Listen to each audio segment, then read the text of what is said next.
You may be hard-pressed to talk about Asian American Pacific Islander culture without including a discussion about food.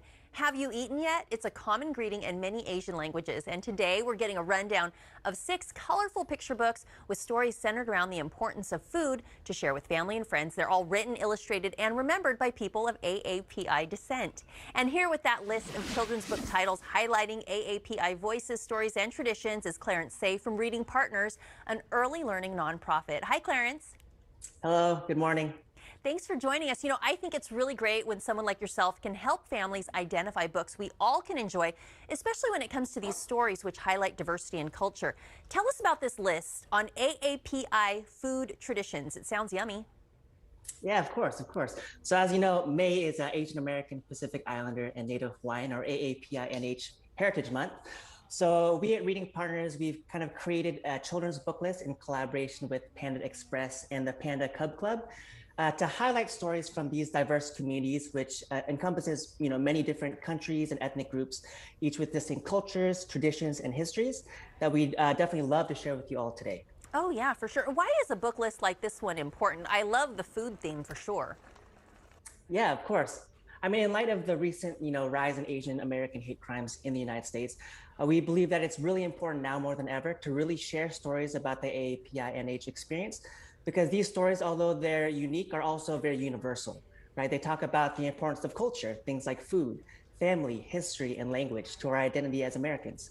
And they also really validate the experiences of the individuals that may relate to these stories, while at the same time encouraging others to ask questions and learn more about the things that maybe they don't yet fully understand. Yeah, and when they're young, when they're kids, it's a great time to start introducing to them to these different cultures through books. It's perfect. So tell us about this list and what's on it, and maybe some of your favorites on the list. Of course, yeah. So I'm particularly excited to share this book list because it really is just a taste of what is out there. There's so many different books. And as you mentioned, like, have you eaten yet is a very common greeting in many Asian languages. So food is really the common thread that is running through this entire book list. So we have stories about dim sum, bibimbap, roti, dumpling soup, instant ramen, and one of my personal favorites, pancit. So in Cora Cooks Pancit, which is a book by Dorina Lazo Gilmore Young, the main character, Cora, learns to cook pancit from her mother, who, while also learning a little bit about her own Filipino family history. So my parents are from the Philippines, and I grew up eating pancit. So this book in particular, I guess, caught my eye. And another book on this list that is about a girl kind of learning to cook with her mother is Bibimbap by Linda Sue Park. And this is a story about the whole process of making a traditional Korean dish called bibimbap, from the shopping to the preparation to the sitting down and the eating. And it's told in a kind of a fun, bouncy, rhyming kind of way. And both of these books, Cora Cooks Pancit and Bibimbap, both these actually have recipes at the very end, kind of teaching you how to make these dishes so that you can try them for yourself at home. Yeah, and I'm just thinking, do you read the book before or after dinner? Because I would probably be pretty hungry as you read the stories and you think about all the flavors and all the food that's in it. These are amazing. Now, tell us a little bit more about your work at Reading Partners.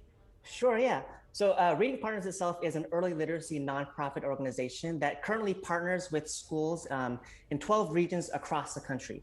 So basically what we do is we train community volunteers to serve as reading partners to students in kindergarten through 4th grade who are behind reading level, and kind of provide them with the one-on-one literacy support and encouragement that they need to become lifelong readers. Well, it's such important work that you do because it is so important to get these kids reading and reading on level.